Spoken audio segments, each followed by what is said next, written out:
Santiago 2. Hermanos míos, ¿de qué aprovechará si alguno dice que tiene fe y no tiene obras? ¿Podrá la fe salvarle? Y si un hermano o una hermana están desnudos y tienen necesidad de mantenimiento de cada día, y alguno de vosotros les dice, id en paz, calentaos y saciaos, pero no les dais las mismas cosas que son le dais las cosas que son necesarias para el cuerpo, ¿de qué aprovecha? Así también la fe, si no tiene obras, es muerta en sí misma. Pero alguno dirá, tú tienes fe y yo tengo obras. Muéstrame tu fe sin tus obras y yo te mostraré mi fe por mis obras.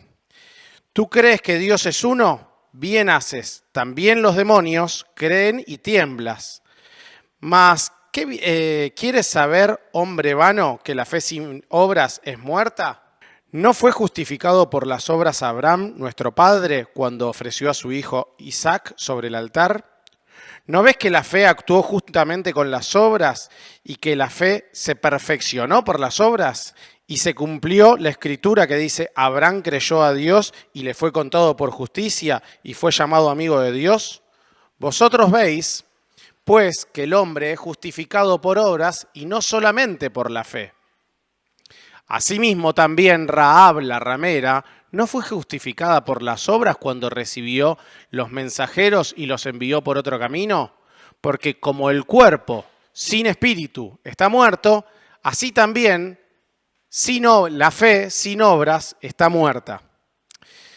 Nos toca hoy esta cita, que es una de esas citas donde uno podría identificar que un texto fuera de contexto puede ser utilizado como un pretexto.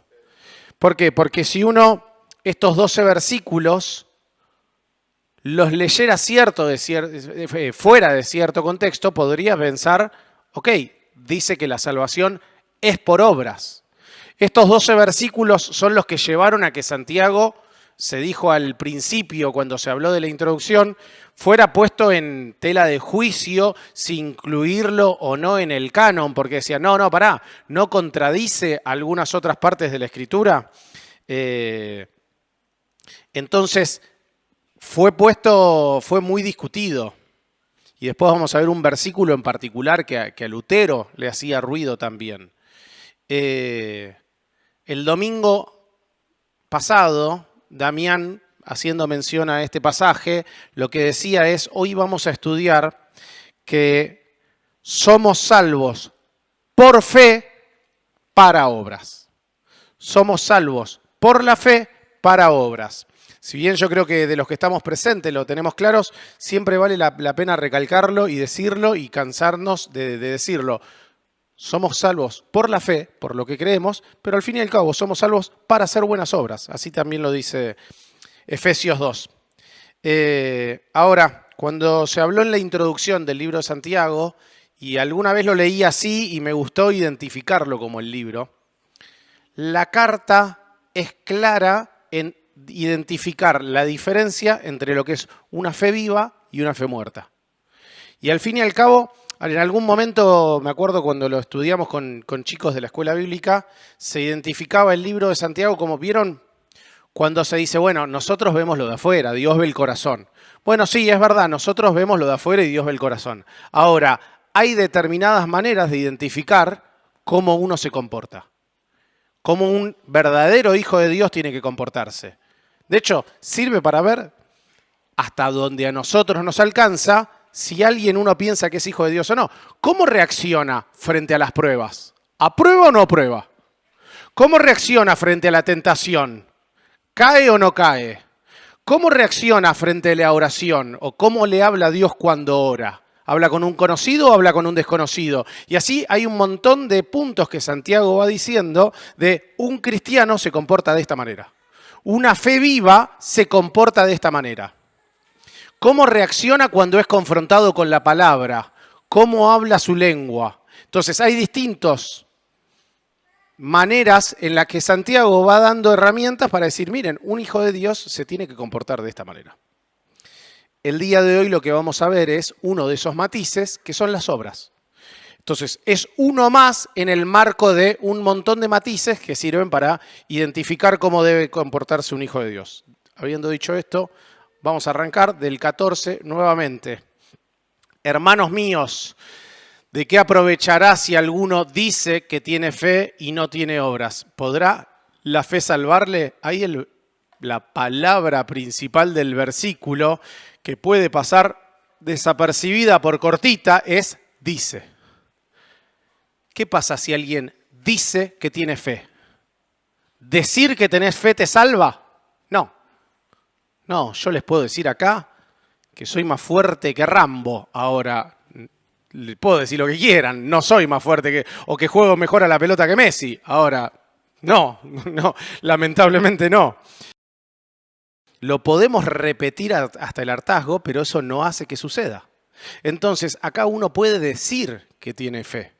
Ahora, la verdad es que podrá esa clase de fe, aunque vos tengas fe en lo que estás diciendo, o sea, aunque estés convencido de lo que estás diciendo, otra manera de traducir la pregunta es, ¿podrá esa clase de fe, o sea, esa clase de fe de aunque esté convencido, podrá salvarle? No, no.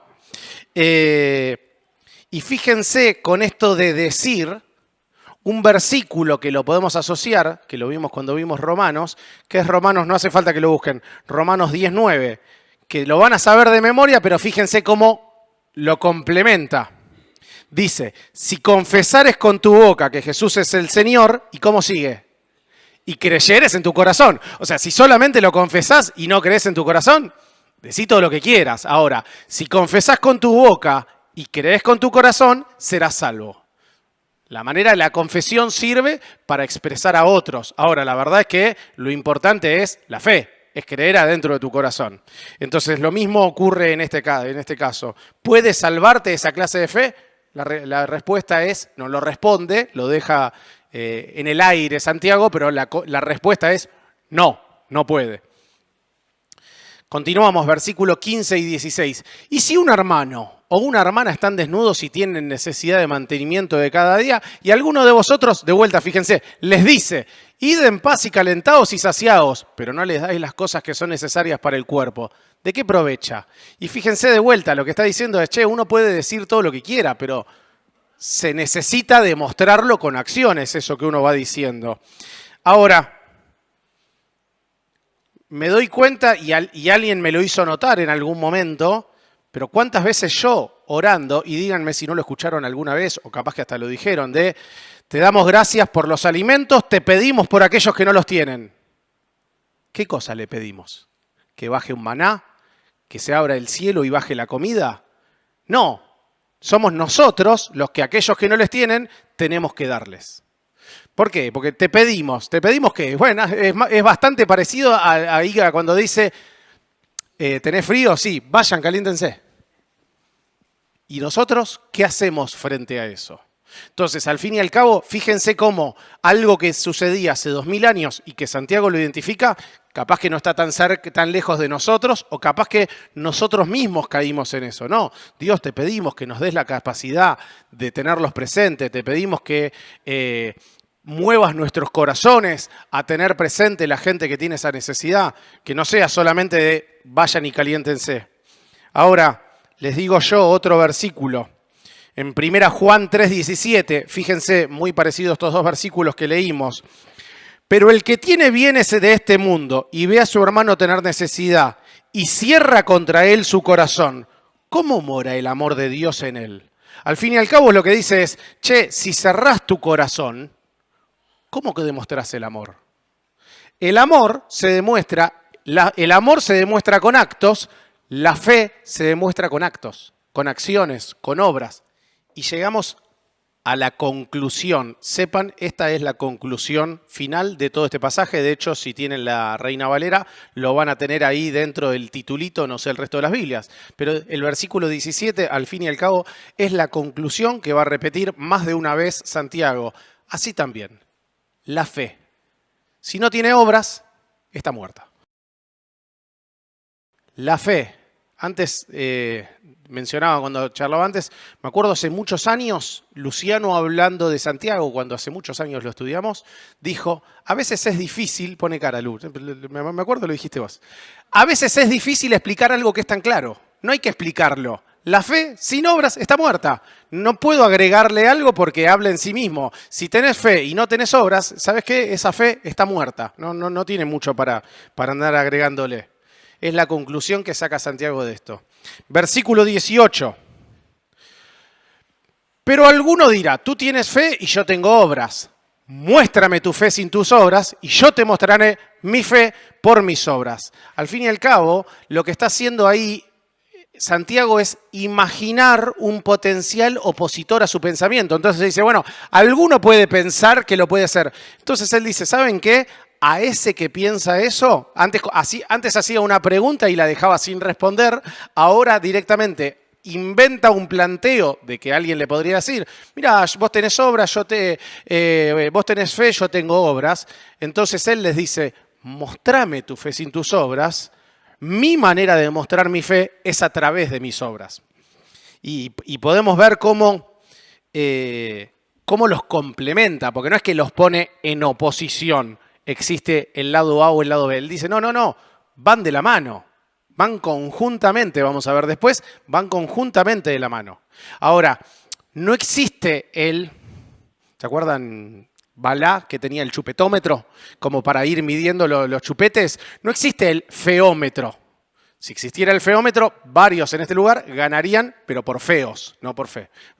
Entonces, no existe el feómetro como para medir la fe. Ahora, lo que está diciendo Santiago es, ¿saben cómo se mide la fe? Y por las obras.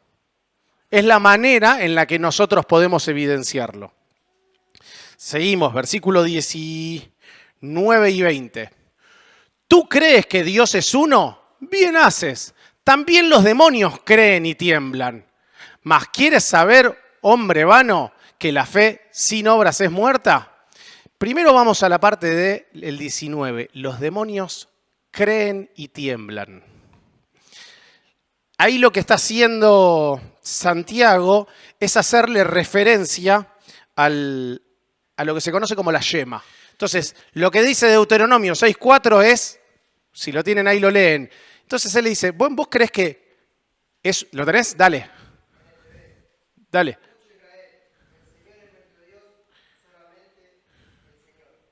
Ok, en la RB60 dice uno es, si no me equivoco, ¿no? Entonces, está haciendo referencia a uno es, ¿sabes qué? Los demonios también. Y miren esto, qué llamativo. Los demonios la tienen bastante clara con la doctrina. Y empecé ahí estudiando, uno se pone a ver distintos casos que decís, wow, qué clara que la tienen. Cuando el gadareno, el endemoniado gadareno se encuentra con Jesús, ¿qué le dice? Jesús, Hijo del Altísimo. Sabía bien quién era. Los que estaban ahí, los fariseos, muchos de los que rodeaban a Jesús, no lo reconocían como Hijo del Altísimo. Llega el endemoniado y le dice, Hijo del Altísimo. Les doy otro ejemplo. Lucas 4:41. También salían demonios de muchos, dando voces diciendo, tú eres el Hijo de Dios. Pero él los reprendía y les decía, y no los dejaba hablar, porque sabían que él era el Cristo. Fíjense, cuando Jesús todavía no quería que se sepa que él era el Mesías, venían los demonios y le decían, vos sos el Hijo de Dios, vos sos el Mesías. Y él decía, no digan nada. Los reprendía para que no digan nada. Los sacaba, pero al fin y al cabo para que no digan nada. Ellos entendían lo que no entendían los otros. Y un tercer ejemplo de cómo los demonios entienden bastante bien de doctrina, y un caso que es bastante tangible, es el caso de Satanás. Cuando va a Job y le dice, quiero hacerle, se porta bien porque tiene de todo, y Dios le dice, ok, te permito que le hagas de todo, pero a él no lo toques. Pierde todas las casas, las construcciones, pierde todo el ganado, pierde todo, pierde los hijos, ¿A quién no tocó? A él y a quién más. Y a la esposa. Satanás entiende la unidad del matrimonio mejor que muchos cristianos. Entiende, son uno. Si me dijo que no lo toque a él, tampoco la puedo tocar a ella, porque son uno. Fíjense cómo los demonios la tenían bastante clara. Entonces lo que le está diciendo es, ¿vos pensás que Dios es uno? Sí. ¿Sabes qué? Con pensar eso no alcanza. Los demonios también creen y tiemblan. No alcanza con sé que Dios existe, creó el mundo. No, no, no. Lo que necesitas es evidenciar eso con tu fe. Porque de la boca para afuera, o saber que simplemente la creación, y sí, debe existir un Dios, yo qué sé, creo en todos. No, no, eso no es suficiente. Y es como que ellos querían... ¿Alguien tiene Deuteronomio 6.4? ¿Lo tienen todavía ahí? Lean el 5, dale.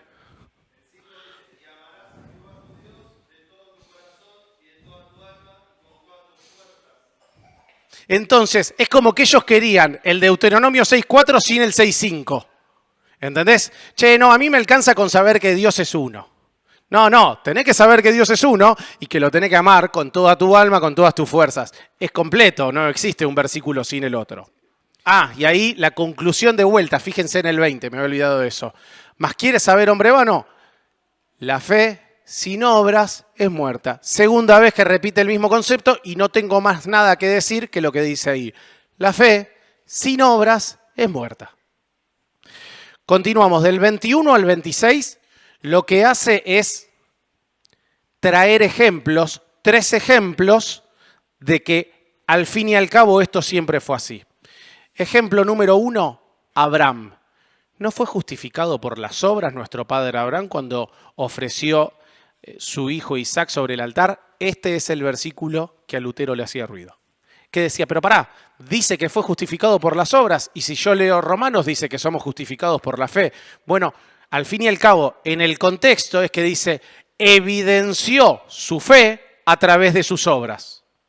Perfeccionó, de hecho, fíjense, ahí aparece el juntamente, ¿por qué? Porque no es que existe una sin el otro, juntamente la fe actuó con sus obras, y fíjese cómo dice, la fe se perfecciona con las obras, se complementan, una no existe sin la otra.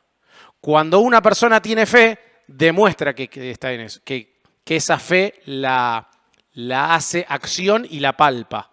Vamos a un caso argentino, que no tenga nada que ver con algo bíblico. Creo que mañana va a haber una corrida cambiaria. Y vos me decís, ok, Sebastián, ¿sacaste tus pesos del banco? O tus dólares, no sé lo que va. Creo que mañana van a especificar. ¿Sacaste lo tuyo? No. Bueno, creés, pero al fin y al cabo ni vos das el ejemplo de eso. Bueno, al fin y al cabo, cuando alguien cree algo, si estás convencido de eso, accionás respecto a eso. Ojo, que estés convencido, volvemos al versículo 14, no hace que eso sea real. O sea, ¿puede esa clase de fe salvar? No. Pero al fin y al cabo, lo que viene diciendo es, la fe, la creencia, se acompaña con las acciones correspondientes. Cuando Abraham se fue de su tierra, cuando Abraham fue a sacrificar a Isaac, cuando Abraham, en distintos momentos, con acciones, evidenció su fe. Así como antes podía mostrar, con Abraham, ahora con Rahab, así como podía mostrar con un caso milenario antes de Jesús, siempre fue con fe, pero también evidenciándolo con obras, ahora lo hace también para los gentiles. Viste que te lo expliqué antes con Abraham, que era el padre de los judíos, sí, ahora te lo muestro con Rahab. Al fin y al cabo, Rahab, la ramera, fue justificada por obras cuando recibió los mensajeros. O sea, ella también evidenció esa fe a través de sus obras. Y el tercer ejemplo, al fin y al cabo, es el cuerpo. Ya no una persona, pero dice, el cuerpo sin espíritu está muerto, y al fin y al cabo llegamos de vuelta a la conclusión, la fe sin obras está muerta. No hay nada que agregar a ese concepto. La fe sin obras está muerta. Entonces, esta es la conclusión del mensaje. No tengo mucho más que agregar a eso. Sepan, y cada uno queda de nuestro lado, evidenciar la fe que tenemos. Se puede identificar el comportamiento de un cristiano, si tiene una fe viva o tiene una fe muerta, a través de cómo reacciona frente a las pruebas, de cómo reacciona frente a la tentación, de cómo reacciona cuando es confrontado contra la palabra de Dios, de cómo reacciona o de cómo ora, también a través de las obras. Podemos evidenciar si la fe que tenemos es una fe que está viva o es una fe que está muerta. Porque la fe que está viva, al fin y al cabo, uno no es que sea perfecto, pero cuando se equivoca dice, no me quiero volver a equivocar en lo mismo. Capaz que mañana lo vuelvo a hacer, pero mañana diré lo mismo. Uno constantemente va intentando mejorar y mejorar. Hay alguien ahí en el trabajo que, viste, cuando le hacen una pregunta media evidente siempre dice lo mismo.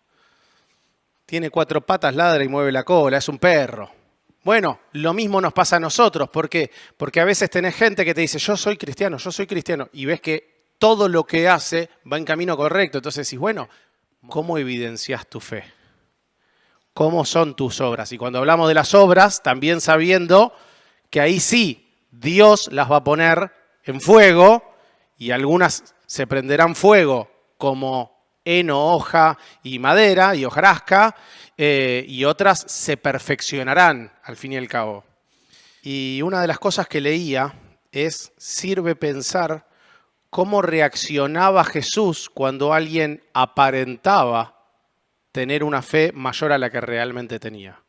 Cuando Jesús se cruzaba con los fariseos, que aparentaban tener una fe que no tenían, o un caso que quizás sea de difícil interpretación, que es la higuera maldita. Cuando Jesús está yendo a romper todo el templo, a destrozar ahí el templo por los líos que había hecho, Jesús sale, ve la higuera frondosa, Marcos agrega, no era el tiempo de los higos, Jesús se acerca, no tenía higos, la maldice y se va. Y a la noche, cuando vuelven, la ven toda seca, cuando maldice la higuera. Ahora, ¿por qué maldice una higuera que no tenía frutos en un momento en que no era temporada de frutos? Había, cuando no es temporada de frutos, algunas higueras que se ponían bien frondosas. En ese caso existían 2 alternativas. O tenía unos pequeños higuitos riquísimos y aparte anticipaba, como si fueran unas primicias, y aparte anticipaba que esa higuera iba a dar un montón de fruto, o anticipaba que en realidad estaba frondosa, pero por dentro estaba totalmente muerta. Cuando no tenía esos higuitos, estaba muerta por dentro. Entonces no iba a dar nada. Por eso es que cuando llega no encuentra nada y la maldice. Fíjense, y esto es lo que a mí me llamó la atención, el único milagro destructivo que hizo Jesús fue para enseñar que Él está muy en contra de ese tipo de apariencias. Todo el resto de los milagros que Jesús hizo eran para ayudar, para calmar, para curar, para sanar, para hacer vista a los ciegos. Bueno, el milagro destructivo que hizo fue para enseñar la apariencia me molesta mucho. De hecho, lo podemos ver también con los fariseos. Y quisiera cerrar con 2 frases que mientras estudiaba me quedaron dando vuelta en la cabeza, para que al fin y al cabo cada uno reflexione en esas 2 frases. La frase número 1 es, la mínima acción es mejor que una intención. Porque a veces podemos tener muy buenas intenciones, pero la mínima acción es mejor. Y la mínima acción, si es de corazón, cuando sea puesta ahí en fuego, se va a perfeccionar. Va a terminar siendo piedras preciosas, plata, oro. La mínima. Ahora, las intenciones, nada, son lo que se va a prender fuego, lo que ni llega. Y la segunda frase que les dejo para que reflexionen en esto es, no nos cuesta nada ser cristianos, pero nos cuesta todo vivir como tales. La salvación es gratis, es por fe, es creyendo, pero una vez que creemos nos cuesta todo poder vivir como tales.